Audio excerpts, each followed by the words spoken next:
الحمدللہ رب العالمین والعاقبۃ للمتقین والصلاۃ والسلام علی صادق الوعد الامین اما بعد فاعوذ باللہ من الشیطان الرجیم بسم اللہ الرحمن الرحیم الم تر الی الذی حاج ابراہیم فی ربہ ان آتاہ اللہ الملک اذ قال ابراہیم ربی الذی یحیی و یمیت قال انا احیی و امیت قال ابراہیم فإن اللہ یأتی بالشمس من المشرق فأت بها من المغرب فبہت الذی کفر واللہ لا یہدی القوم الظالمین۔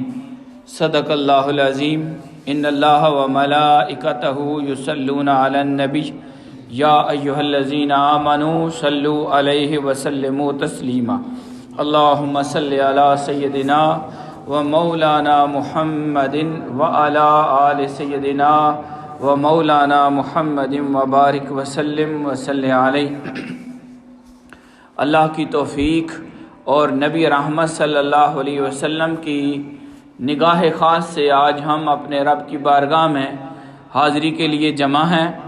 مبارک دن جمعہ اللہ رب العزت نے مومنوں کے لیے عید کا دن قرار دیا اور اس میں بے شمار برکات ہیں، بے شمار اس کے فضائل ہیں۔ اس دن ہر انسان کو، مومن کو سورہ کہف کی تلاوت کرنی چاہیے اور درود پاک کثرت سے پڑھنا چاہیے، اور جتنا ہو سکے اپنے آپ کو فارغ رکھتے ہوئے اس میں ایک ساعت، ایک گھڑی ایسی ہے جو اللہ کی بارگاہ میں انتہائی مقبول ہے، اور روایات کثیرہ میں وہ گھڑی عصر کے بعد، عصر سے لے کر مغرب تک، تو اس تک کوشش کرنی چاہیے کہ آپ اللہ کے ذکر میں رہیں۔ یہ تین باتیں بالخصوص اہتمام کیا جائے۔ جو قرآن پاک نہیں پڑھ سکتے ان کو سورہ بقرہ سننی چاہیے۔ کوشش کی جائے کہ درود پاک، سورہ بقرہ اور عصر سے مغرب بالخصوص اللہ کے ذکر کے لیے خاص کیا جائے۔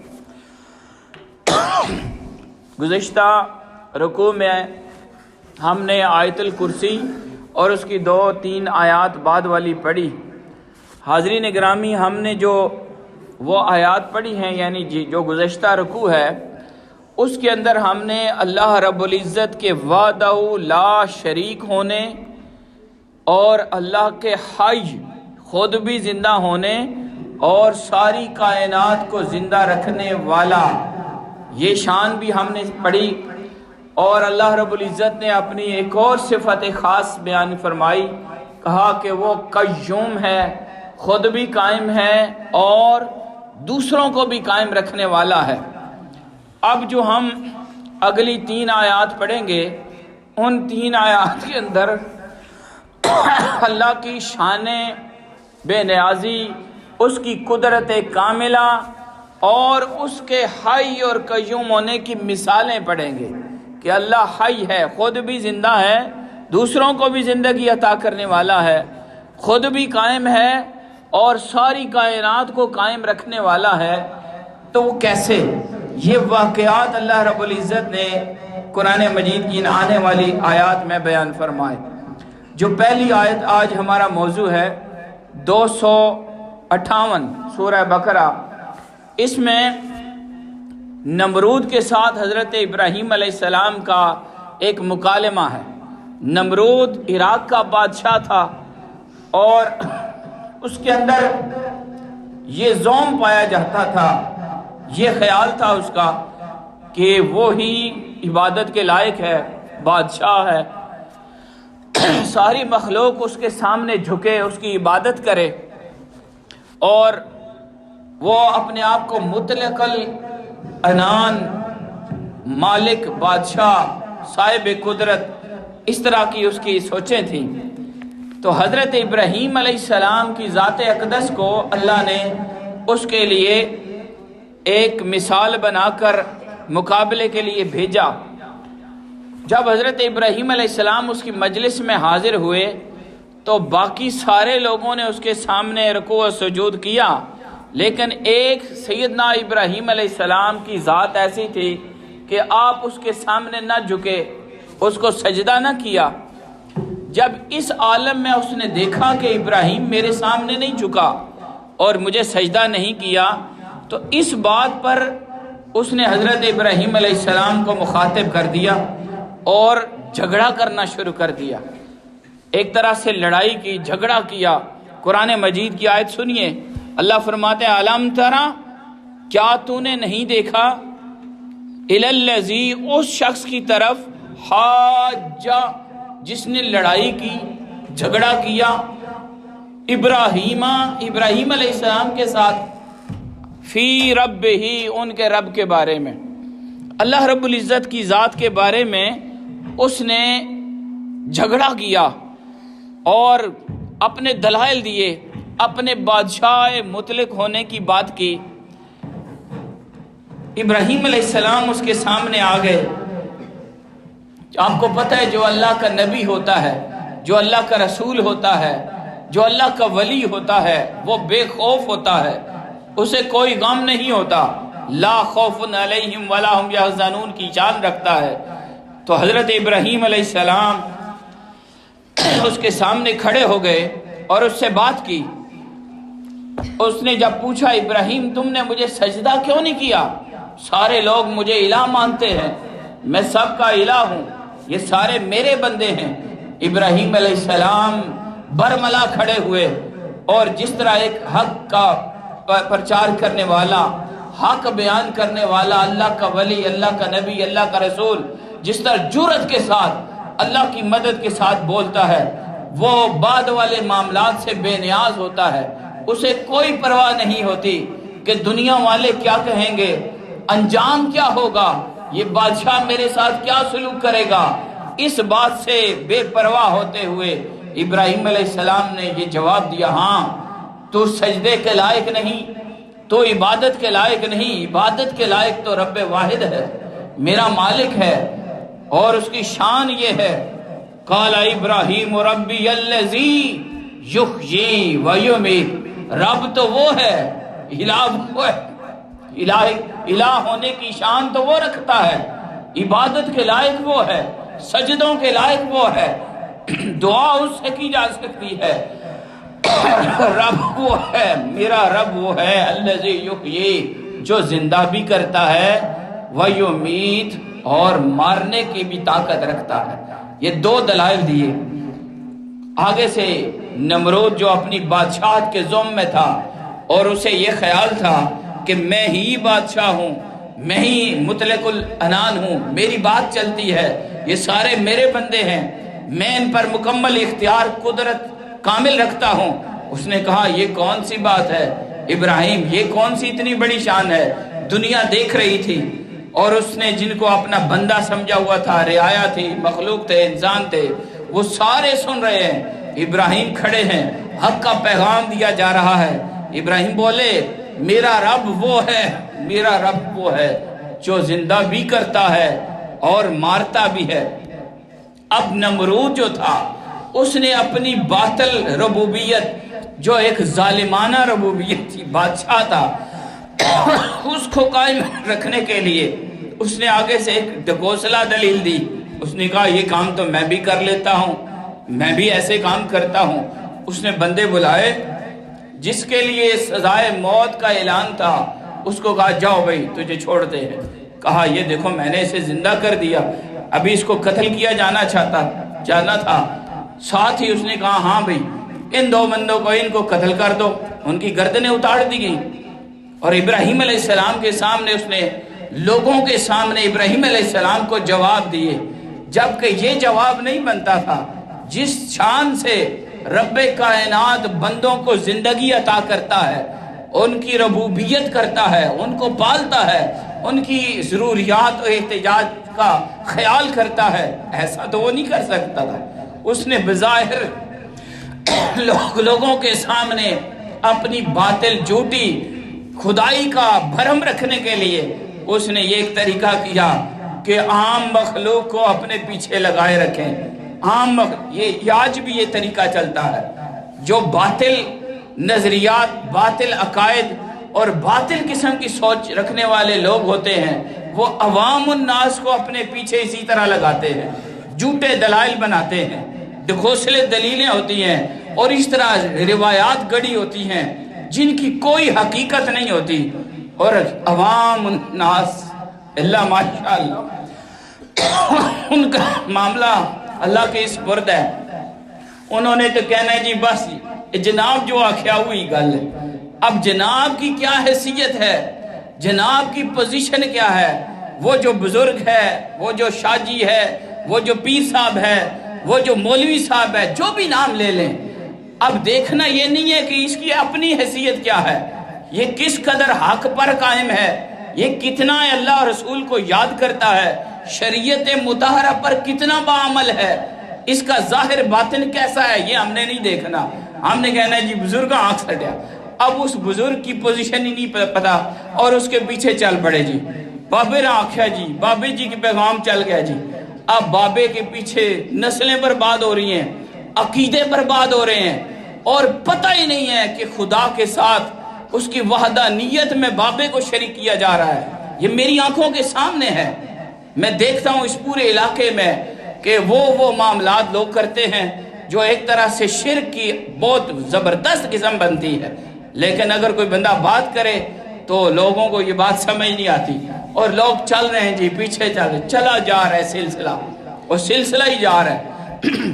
اب اس بات کو سمجھنا ہے کہ نمرود نے اپنی جھوٹی اور باطل بادشاہت کو قائم رکھنے کے لیے ایک فضول قسم کی دلیل دی۔ اس نے کہا یہ کام تو میں نے بھی کر لیا، دیکھو ابراہیم یہ بندہ ابھی قتل ہونے لگا تھا، میں نے اسے چھوڑ دیا ہے، زندگی دے دی، میں نے بھی زندگی دی ہے، اور اس کا کوئی غلطی نہیں تھی، دیکھو اس کا سر اتار دیا ہے، یہ کام تو میں نے بھی کر لیا۔ اس کے جواب میں اللہ رب العزت کے نبی نے ایک بھرپور قسم کی برہان، ناقابل تردید دلیل دی اور کہا اچھا چلو کوئی بات نہیں، عوام الناس کو لگائے رکھو پیچھے، تم نے اسی طرح چکر چلائے رکھنا ہے، چلائے رکھو، لیکن ایک بات کا ابھی جواب دو، پتہ چلے گا کہ تو بادشاہ ہے۔ یہ کسی کو مارنا، کسی کو زندہ کرنا، یہ تو بڑی مشکل بات ہے، لیکن اس نے ایک طرح سے کام کیا، لوگ مطمئن ہو گئے، لوگوں نے اس کے اوپر غور نہیں کیا کہ زندگی دینا اور مارنے کا معنی کیا ہے، زندگی کیا ہوتی ہے اور مارنا کیا ہے، یہ تو اس نے نہیں لوگوں نے نہیں دیکھنا ہوتا، نہ انہوں نے دیکھا۔ حضرت ابراہیم اس بحث میں پڑے بغیر آگے چلے، فرمانے لگے اچھا اگر بات ایسے ہے یہ کام تو کر سکتا ہے، میں تجھے ایک چھوٹا سا کام دیتا ہوں، آسان سا کام دیتا ہوں، ایک متحرک شے جو چل رہی ہے، حرکت میں ہے، تو بس تھوڑی سی اپنی قدرت دکھا، اپنی بادشاہت دکھا، اپنا اختیار دکھا، اپنی شان ظاہر کر، بس وہ جو مشرق سے نکلتا ہے سورج، تو اس کو بس خالی اس کی حرکت بدل دے۔ فرمایا قال ابراہیم، حضرت سیدنا ابراہیم بولے فَإِنَّ اللَّهَ يَأْتِي بِالشَّمْسِ مِنَ الْمَشْرِقِ، اللہ میرا رب جو ہے اس کی یہ شان ہے، یہ اختیار ہے کہ ہر روز ازل سے لے کر قیامت تک اس نے سورج کو حکم دیا ہوا ہے کہ وہ مشرق سے نکلے، فَاتِ بِهَا مِنَ الْمَغْرِبِ، تو بس ایسا کام کر، سورج بھی میرے رب نے بنا دیا ہے، اس کی حرکت بھی میرے رب نے دے دی ہے، کام سارا چل رہا ہے، بس تھوڑی سی تبدیلی کر دے، اس کو کہہ تو آج مغرب سے نکل کر دکھا دے، چھوٹا سا کام کر دے۔ تجھے یہ نہیں کہتے کہ تو ایک نیا سورج بنا، تجھے یہ نہیں کہتے کہ نیا آسمان بنا، تجھے ہم اور کوئی بڑے کام میں نہیں ڈالتے، بس ایک کام کر دے، تو بھی الہ ہے، تو بھی اپنے آپ کو خدا سمجھتا ہے، چل کر کے دکھا، تو سورج کو من المغرب فاتح بہا، بس لے آؤ اس کو کیا ادھر سے نکل جائے۔ اب بادشاہ ہے تو خود کو الہ کہتا ہے، لوگوں سے سجدے کرواتا ہے، یہ ساری باتیں آج کے دور کے ظالمانہ جو ہمارے سسٹم ہیں ان کے اوپر اپلائی ہو رہی ہیں۔ آج طرح طرح کے لیڈرشپ ہے، چاہے سیاسی ہے، مذہبی ہے، روحانی ہے، انہوں نے اپنی ربوبیت قائم کی ہوئی ہے، اور ایک جیلی اور گھونسلے سسٹم بنائے ہوئے ہیں اور خدا کے دین سے دور رکھا ہوا ہے۔ رات کو ہم ایک جگہ گئے، قاری صاحب ساتھ تھے، تو ایک پیر صاحب کے بارے میں بندہ بتا رہا تھا کہ جناب وہ بیان پسند نہیں کرتے تھے، قوالیاں زیادہ پسند کرنے تھے۔ ماشاءاللہ، بیان کیا چیز ہے؟ بیان تو خدا کا ذکر ہے، قرآن کا ذکر ہے، اللہ اور اس کی رسول کی شریعت کا بیان ہے۔ جو پیر صاحب شریعت کو پسند نہ کرے اور ڈھول ڈمکے کو پسند کرے، اس کو ہم اپنے سر کا تاج بنائیں، یہ ہمارے بھی جاہل ترین ہونے اور دین سے دور ہونے کی نشانی ہے۔ یہ بات سمجھنی ہے کہ کون آپ کو اللہ اور اس کے رسول کی طرف لے کے جاتا ہے اور کون اللہ اور رسول کے سے دور کرتا ہے۔ لاکھوں کروڑوں اسی بات پر لگ جاتے ہیں، ماحول بنا ہوتا ہے، دنیا آ رہی ہے، میلے ٹھیلے چل رہے ہیں اور ہم اپنی نیازیں، ذکر، اپنی محبتیں پیش کر رہے ہیں۔ حاضرین، یہاں اپنے آپ کو سمجھانا ہے۔ حضور غوث پاک رضی اللہ تعالیٰ عنہ، آپ کی 11ویں شریف کا مہینہ ہے، آپ بادشاہ ہیں ولیوں کے، سردار ہیں ولیوں کے۔ ان کی زندگی دیکھو، پیدا ہوئے تو پہلے دن سے روزہ رکھا، صبح دودھ پیتے، شام کو دودھ پیتے، اللہ کی شریعت پر عمل۔ اور جب پہلی دفعہ ان کو استاد کے سامنے بٹھایا گیا، استاد نے کہا بسم اللہ پڑھو، انہوں نے بسم اللہ الرحمن الرحیم سے لے کر 18 سپارے سنا دیے۔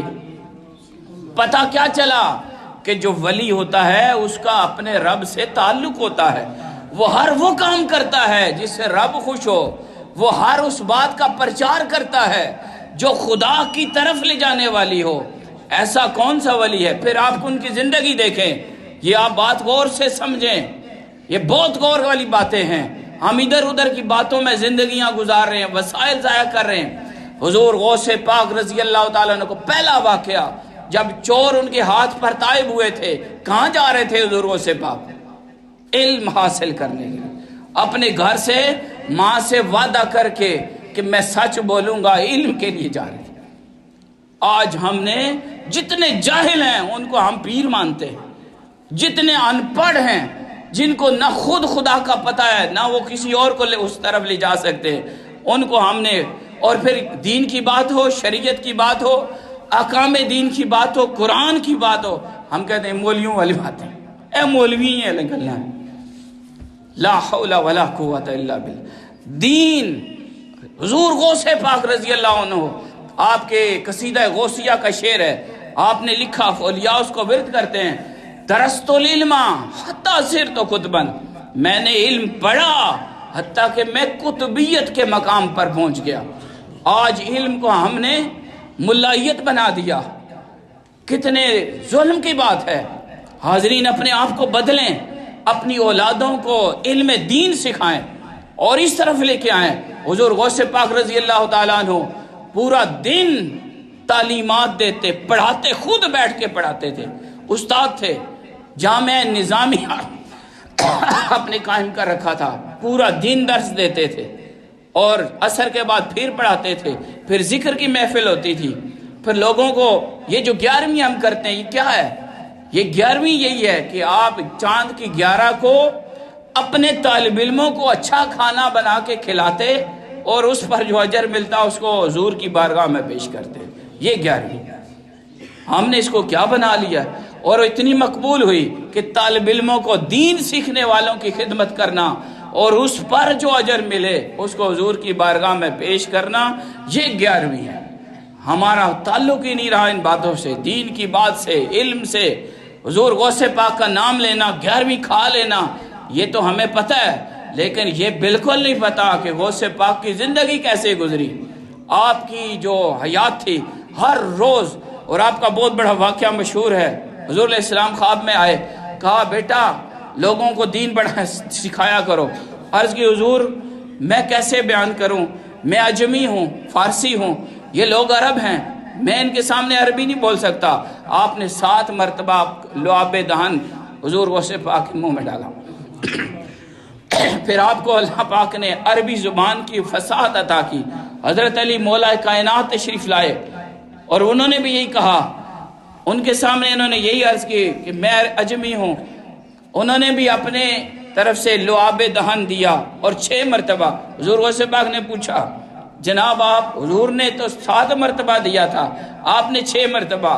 فرمانے لگے یہ ادب ہے، ادب کی وجہ سے۔ کیوں یہ کام کیا؟ تاکہ بیٹے غوث پاک کو وہ علم کا نور جو دیا گیا ہے وہ پھیلایا جائے، لوگوں کو اللہ رسول کی بات بتائی جائے، قرآن سکھایا جائے، علوم قرآن سکھایا جائے۔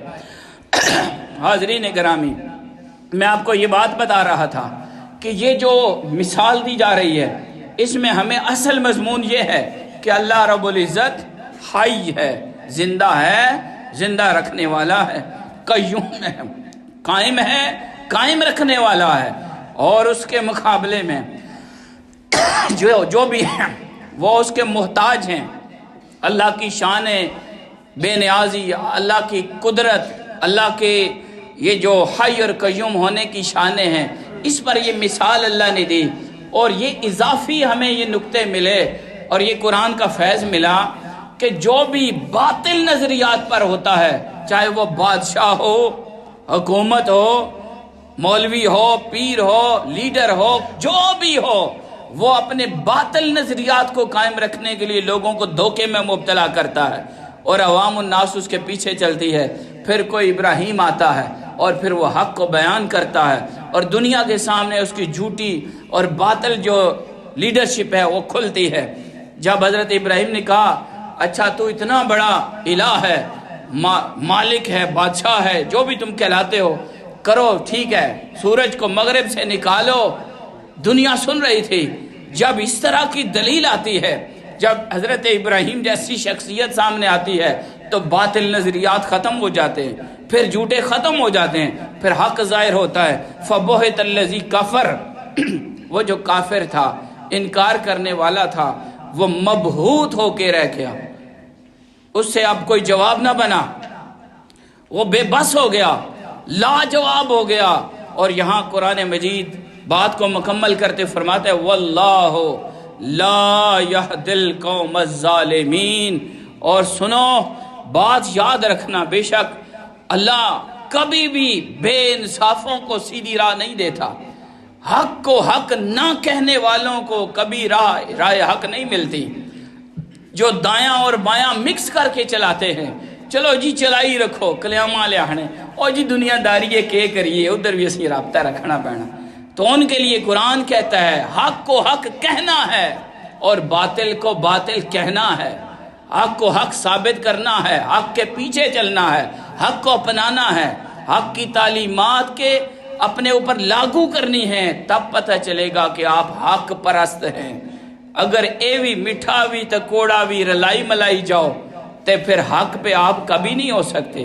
حق کبھی دودھ کبھی گندے برتن میں نہیں جاتا، اور اگر ایک قطرہ بھی پیشاب کا گند کا اس کے اندر ہو سارا دودھ ناپاک ہوتا ہے۔